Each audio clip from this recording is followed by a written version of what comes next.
আসসালামু আলাইকুম বন্ধুগণ, কেমন আছেন সবাই? আশা করি সবাই ভালো আছেন আল্লাহর রহমতে। আমিও আলহামদুলিল্লাহ আল্লাহর রহমতে ভালো আছি, ফিট অ্যান্ড ফাইন।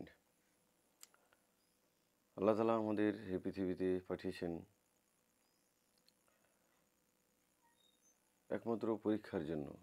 একমাত্র আমরা এই পৃথিবীটাতে পরীক্ষা দিচ্ছি, যে পরীক্ষার মধ্যে কেউ পাস হবেন, কেউ ফেল করবেন, কেউ জানে না। কে পাস করে যাবে, কে ফেল করবে, কেউ বলতে পারে না। আল্লাহ তাআলা আমাদের এই পৃথিবীতে এটাই উদ্দেশ্য নিয়ে পাঠিয়েছেন, একমাত্র আমাদের পরীক্ষা নিচ্ছেন, বা আমরা পরীক্ষার হলের মধ্যে আছি। তো পরীক্ষা কিভাবে দিতে হবে, প্রস্তুতি কিভাবে নিতে হবে, সব কিছু আমাদের একটা কিতাব দিয়েছেন আল্লাহ তাআলা, একটা বিধান দিয়েছেন, যার নাম হচ্ছে আল কোরআন। এই কোরআনকে সামনে রেখে আমাদের জীবনযাপন করতে হবে। কতগুলো মানুষ এমন আছেন যারা অহংকার করেন, নিজের জ্ঞান নিয়ে হোক, নিজের সম্পদ নিয়ে হোক, নিজের বংশমর্যাদা নিয়ে হোক, বা নিজের কোনো মানে কোনো বিষয় বা নিজের জ্ঞান, বা এভাবে মানুষ নিজের অহংকার করে, নিজের সম্পদ জ্ঞান নিয়ে। বিশেষ করে আমি অহংকারের কথা বলবো। অহংকার তো সব দিক দিয়ে হয়। জ্ঞানের অহংকার বললাম, সম্পদের অহংকার বললাম, বংশের মর্যাদার অহংকার বললাম। এই নিয়ে মানুষ অহংকার করে, নিজেকে বড়াই করে, আর অপরকে ছোট করে দেখে। অপরকে তারা হীন ভাবে। তারা ভাবে যে অপর যে কোনো ব্যক্তি, যদি সে গরিব হয়, সে কিছুই না তার কাছে। এভাবে তারা কি করে, তারা একে অপরকে এইভাবে একে অপরকে তারা দেখে।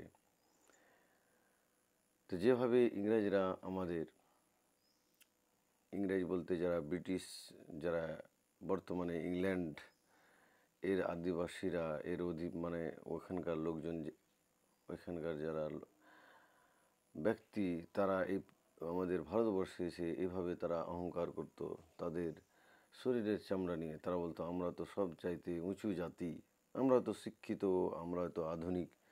আর ভারতের আর এশিয়া মহাদেশের লোককে তারা কি বলতো, তারা বলতো জানোয়ার, জন্তু, পশু, বা একটা ইনসেক্টস বলতো, তারা কীট বলতো, পতঙ্গ বলতো, এরকম তারা ট্রিট করতো। তারা এরকম তাদের অহংকার ছিল। তো দেখেন তাদের অহংকার আল্লাহ তাআলা কীভাবে চুর করলেন আমাদের হাতেই। আমাদের ভারতীয়দের হাতে তাদের অহংকারকে আল্লাহ তাআলা চুর করে দিলেন, তাদেরকে তাড়িয়ে দিলেন। তো অহংকারের পরিণাম দেখেন, কিছু টাইম আল্লাহ তাআলা দিয়েছেন তাদেরকে, ছেড়ে দেননি। ছাড় দিয়েছিলেন, কিন্তু আল্লাহ তাআলা ছেড়ে দেননি। তো দেখেন আজকে তাদের অবস্থা কোথায়। তাদের অবস্থা আজকে দেখেন কোথায়। এর পূর্বেও চলেন, দেখেন এর পূর্বে অনেক এসছিল। এমন আমরা পাই,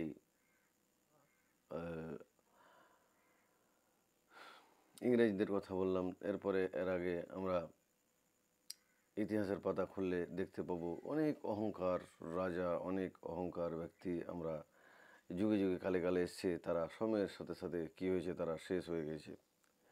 এর মধ্যে একজন ছিল চেঙ্গিজ খান। চেঙ্গিজ খান ছিল এর মধ্যে একজন। অহংকার করতো তার, যখন এখন বর্তমানে মঙ্গোলিয়া যে আছে, ওই চীন, মঙ্গোলিয়া, তারপরে এই এলাকাতে তার শাসন ভার ছিল, তার স্থানীয়।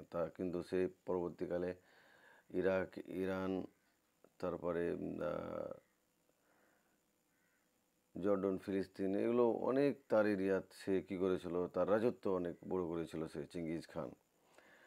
তো সে অহংকার করে, এমন অহংকার ছিল তা যে মুসলমানকে সে দেখতে পারত না। মুসলমানকে সে এমনভাবে মেরেছিল, যা হাতে বা ইতিহাসে এসছে যে ফুরাত নদী গেছে, বা ফোরাত নদীকে সে এমন করেছিল, নদীতে সার রক্তের বন্যা বইয়ে দিয়েছিল। আর যত রকমের কেতাব, যত রকমের মুসলিমদের আকিদার কেতাব, সব কিছু সে জ্বালিয়ে পুড়িয়ে নদীতে ভাসিয়ে দিয়েছিল, এবং নদীর পানিকে বদ্ধ করে দিয়েছিল। এরকম জালিম, অহংকারী, এরকম পিশাচ এই পৃথিবীতে এসেছিল। আর যুগের সাথে সাথে বা আল্লাহর গজবের সাথে সাথে তারা শেষ হয়ে গেছে। এর অনেক চওড়া ইতিহাস আছে, আপনারা চাইলে গুগলে সার্চ করতে পারেন বা ইউটিউবে দেখতে পারেন। আর এর আগে যদি যাই তাও ফেরাউনকে দেখতে পাই, বিরাট। আর ফেরাউন কাকে বলি আমরা? ফেরাউন একটা উপাধি, একটা কোনো রাজার নাম নয়, এটা একটা উপাধি। যেভাবে রাজা সম্রাট বলা হয় আমাদের ভারতের রাজা বা সম্রাটদের, ওইরকম মিশরের যারা ইজিপ্ট, বর্তমানে ইজিপ্ট, মিশরকে ইজিপ্ট বলা হয়, তো ইজিপ্টের যারা, মিশরের যারা আগেকার রাজা ছিল তাদের ফেরাও বলা হতো। তো এক সময় যে মুসা আলাইহিস সালামের যুগে যে ফেরাউন ছিল, সে নিজেকে তো খোদা দাবি করেছিল। এত অহংকার ছিল তার মধ্যে যে আমার আগে কে আছে, আমার আগে কে আছে, আমি হচ্ছি সব, আমি হচ্ছি আল্লাহ, আমি হচ্ছি সৃষ্টিকর্তা, আমি দেনেওয়ালা। এভাবে ফেরাউন নিজেকে দাবি করত। কিন্তু দেখেন তার পরিণতি কী হয়েছিল, আপনারা তো কম বেশি সবাই জানেন। তার শেষ পরিণতি তাকে আল্লাহ তাআলা জলের মধ্যে ডুবিয়ে মেরে ফেলেছিলেন। আর সে এখনও, আর কোরআনে তার কথা উল্লেখ আছে, তাকে কিয়ামত পর্যন্ত ওইভাবে রাখা হবে। তো ভাবতে পারছেন অহংকারের পরিণাম কত কত ভয়ানক হতে পারে। আমি কি বলতে চাইছিলাম যে অহংকার করলে মানুষের কী অবস্থা হয়। কেউ সম্পদের অহংকার করেছিল, কেউ নিজের শক্তির অহংকার করেছিল, কেউ নিজের বুদ্ধির অহংকার করেছিল। তো দেখেন আল্লাহ তাআলা একটা কথা, আল্লাহ তাআলা ছাড় দেন, শুধু ছেড়ে দেবেন না। যে আমরা অহংকার করি, আজকের যুগে আমরা টেকনোলজি বা প্রযুক্তি বা জ্ঞানের অহংকার বেশি হয় আজকে। যে আমার ছেলে পড়াশোনা, আমি মাস্টার, আমার ছেলে মাস্টার, আর তোমরা কি? এভাবে আমরা অহংকার করি, জ্ঞান নিয়ে অহংকার করি। বিশেষ করে আমাদের মা বোনদের কথা বলবো, আমার ছাত্রীদের কথা বলবো, তোমাদের মধ্যে অহংকারটা বেশি ছেলেদের তুলনায়। এমন কথা নয় ছেলেরা করে না, ছেলেরা অবশ্যই করে, কিন্তু আজকালকার মেয়েরা এত অহংকার হয়েছে, এত অহংকারে চূর্ণ বিচূর্ণ হয়েছে, তারা অহংকারের মধ্যে এত ডুবে গেছে যে তাদের ধারের কাছে কেউ যেতে পারে না। তারা এত অহংকার করে, তারা রূপের অহংকার করে, তারা সৌন্দর্যের অহংকার করে, তারা নিজের পিতামাতার যদি কোনো সম্পদ থাকে সেরকম অহংকার করে, সেই দিক দেখিয়ে তারা অহংকার করে। তো এইভাবে সবাই কম বেশ প্রত্যেকেই অহংকার করে। তো আমাদের এই যে অহংকার, এই যে গর্ব, আমাদের এটা ত্যাগ করতে হবে। এক আল্লাহর জন্য আমাদের এটা ত্যাগ করতে হবে, যাতে পরকালে আল্লাহ আমাদের অহংকারীদের মধ্যে না নাম লিখিয়ে দেন।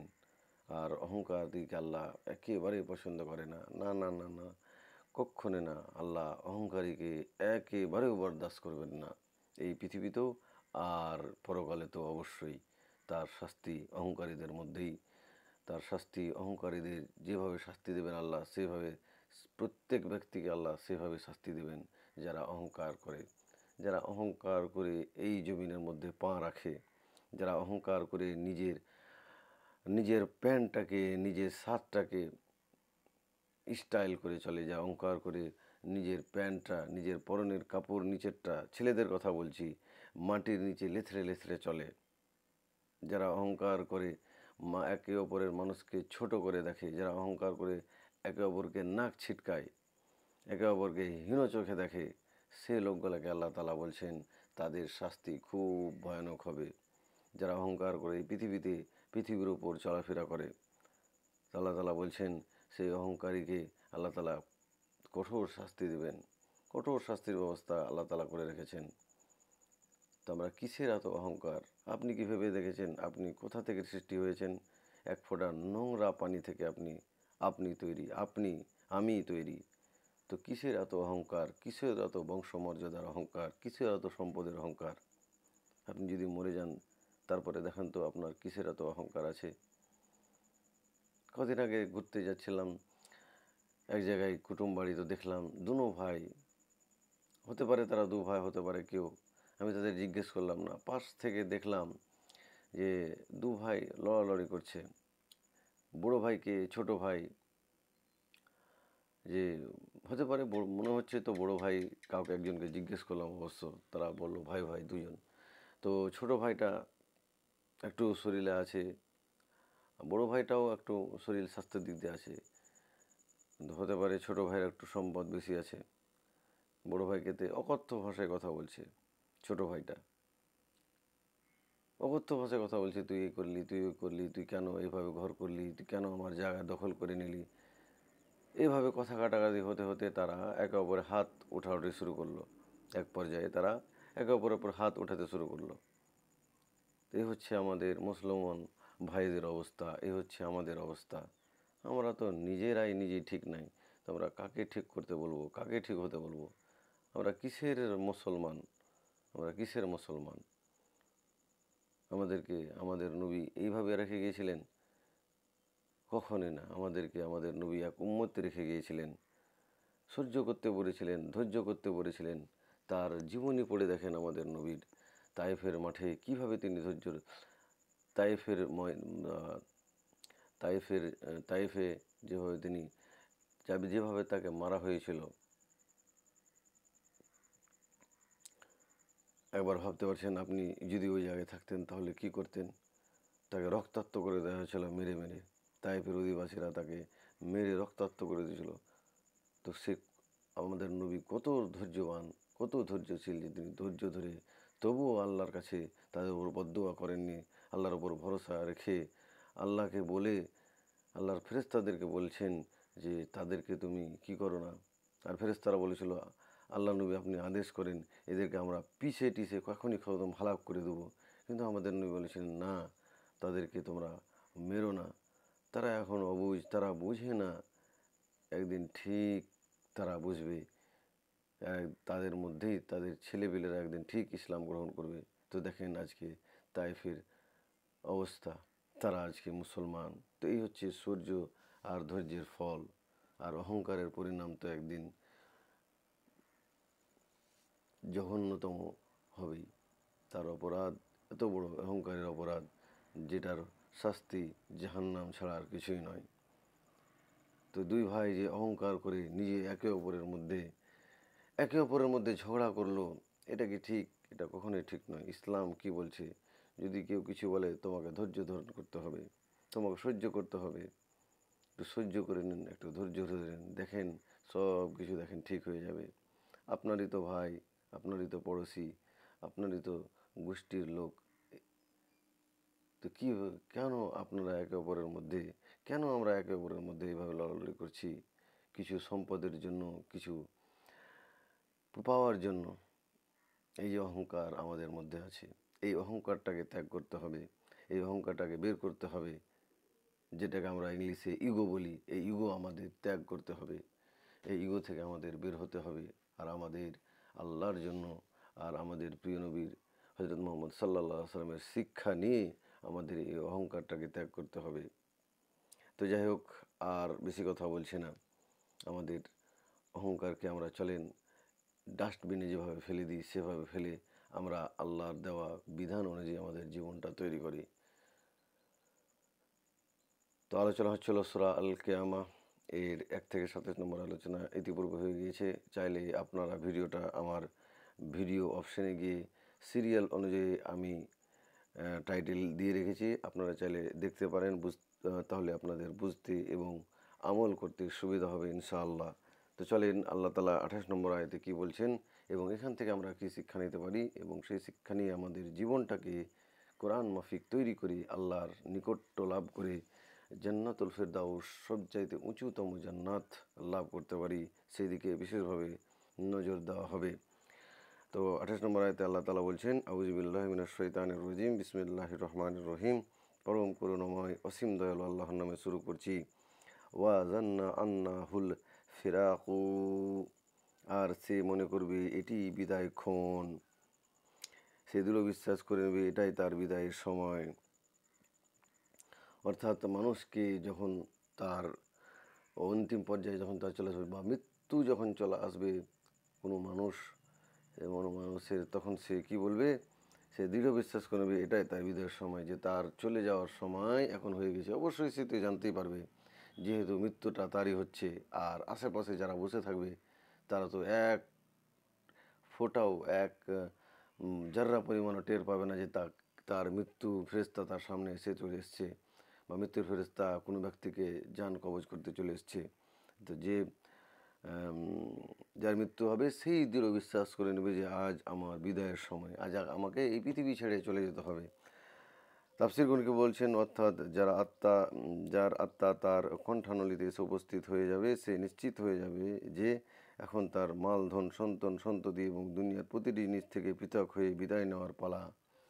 তো এই বললাম যে অহংকার যারা করবে, অহংকারের পরিণাম, অহংকারী হোক বা সবাই, প্রত্যেক অহংকারী হোক বা কোনো মুমিন বান্দা হোক বা কোনো আল্লাহওয়ালা লোক হোক, আল্লাহ ভীরু লোক হোক, সবাইকে একদিন মৃত্যুবরণ করতে হবে।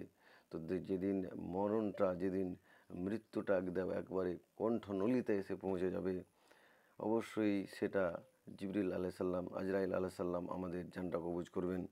তো যখন আমাদের কণ্ঠনালীতে জীবনটা চলে আসবে জানটা, তখন সেই ব্যক্তি যার মৃত্যু হচ্ছে সে বুঝে যাবে যে আমার আজকে শেষ দিন, আমার আজকে এই পৃথিবী থেকে চলে যেতে হবে। সব সয় সম্পত্তি, সন্তান সন্ততি, বংশমর্যাদা, অহংকার সব কিছু আমার আজকে শেষ, এখানে আমার সমাপ্তি। এটাই আল্লাহর বিধান, এটাই আল্লাহর নিয়ম। তারপরে 29 নম্বর আয়াতে আল্লাহ তাআলা বলছেন তাফাতিস ওয়াল তাফাতিস সাকু সাকু বিস সাক, আর পায়ের গোছার সঙ্গে পায়ের গোছা জড়িয়ে যাবে। সুবহানাল্লাহ। দেখেন আল্লাহ মৃত্যুকে কিভাবে বর্ণনা করছেন। যখন মৃত্যু হয়ে যাবে তখন তার কোনো মানুষের জীবনটা বা আত্মাটা যখন কণ্ঠনালীতে আসবে তখন সে বুঝতে পারবে ইনশাআল্লাহ যখন আপনার মৃত্যু হবে, আমার যখন মৃত্যু হবে ইনশাআল্লাহ এই কথাগুলো আমার স্মরণে থাকবে ইনশাআল্লাহ। তো আপনিও ভেবে নেন, আপনি সেটা স্মরণ করবেন না আপনি এই পৃথিবীতে অহংকার করবেন আর জালিমদের মতো, সেই ফেরাউনদের মতো, সেই সেই কি বলে ইংরেজদের মতো জীবনযাপন করবেন, অহংকার করবেন। চয়েস আপনার, হয় আপনি নিচে থাকুন না হয় উপরে উঠে আসুন, চয়েস আপনার। আর পায়ের গোছার সঙ্গে পায়ের গোছা জড়িয়ে যাবে। যখন কোনো ব্যক্তির মৃত্যু হয়ে যায় তো কিছুক্ষণ পরে তার দুই পাটা বা দুইয়ের পায়ের পাতাটা এক জায়গায় জমায়েত হয়ে যায় বা এক জায়গায় চিকড়ে চলে আসে, এক জায়গায় জমায়েত হয়ে যায়। দেখেন মৃত্যু কত ভয়ানক। মৃত্যুর পরে আপনার কি হবে আল্লাহ তাআলা আপনাকে বলছেন। আমার আল্লাহ তাআলা, আপনার আল্লাহ তাআলা, পৃথিবীর সকল এর সৃষ্টিকর্তা কিভাবে বলছেন আপনার মৃত্যুর পর কি হবে।